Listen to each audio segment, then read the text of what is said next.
I keep seeing all this 1990s nostalgia in my feed, and there was one video in particular where a girl who clearly had not lived through the 90s said that it was a simpler time.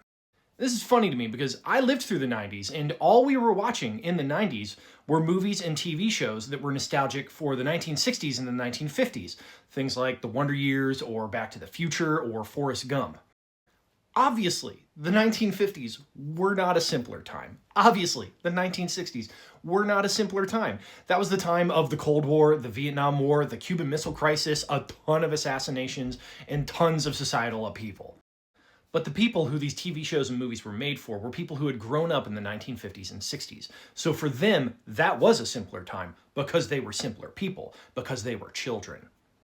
The world is scary as shit right now. That is absolutely true. But I guarantee you, in 30 years, kids who are my kids' age, when they are my age, will be looking back on the 2020s with nostalgia. They're going to be looking back on a time when they were watching Bluey all of the time, or when they were watching the Artemis missions to the moon, when the world was full of wonder and curiosity and beauty. And that's the really dangerous thing about nostalgia, is you're not longing for a simpler time, you're longing for a time when you were simpler. As usual, I think that the great Alan Moore said it best in a recent interview he gave to the website Retrofuturista.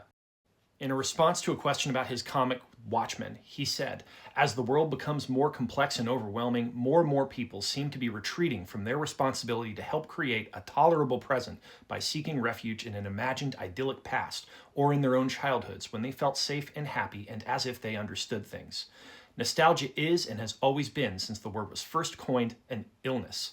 It literally means homesickness, but in effect refers to all of our yearnings for a world that, with our serial view of time, we feel we have inevitably and irrevocably lost. And as for the relationship between authoritarianism and our disappointed longing for the way we imagine things used to be, in my short story Illuminations, I have the central character speculating over whether fascism has always been weaponized nostalgia." I am not saying that there's anything wrong with looking back fondly on your childhood. Most of my playlists are 1990s music. But, and it amazes me that we still need to say this in the 2020s, fascism is bad. It turns out bad. And if we don't want that future for our kids, it is our responsibility to deal with the complexity of the world. And the great thing is that doesn't have to be scary. If you want, you can treat complexity with wonder and curiosity. Things are incredibly complicated, and that is beautiful and really cool when you can get yourself to stop just being scared of it all the time. So if you're struggling with the complexity of the moment, if you still find it really scary and you can't get yourself to feel any wonder or joy at what's going on, I do have a couple of books and a video game to recommend to you. First, check out Neil Theis's Notes on Complexity.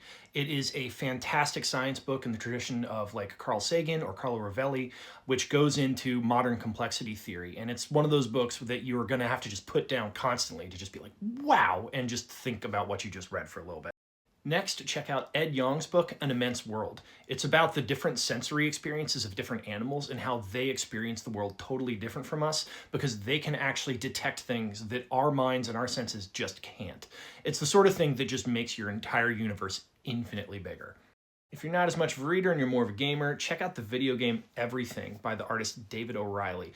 It's a game where everything in the universe is a playable character, and you basically get to explore the different relationships and interactions from everything from like a cellular level to a molecular level to an animal level to a planetary level. It is gigantic and cool, and it's interspersed with all of these monologues by the great philosopher Alan Watts. If this is the first time you're seeing my face, I am Hirsch. I am a writer who writes about facing a bleak world with hope, curiosity, and imagination. If you have seen my face before and have noticed that I haven't posted in about 2 years, I am sorry. I realized that being the hope guy on TikTok and taking these 2 specific years off was maybe not the best move, but I've been writing for the internet for 20 years and it sucks on here and I just needed a little bit of a break. But I come back to you now at the turn of the tide.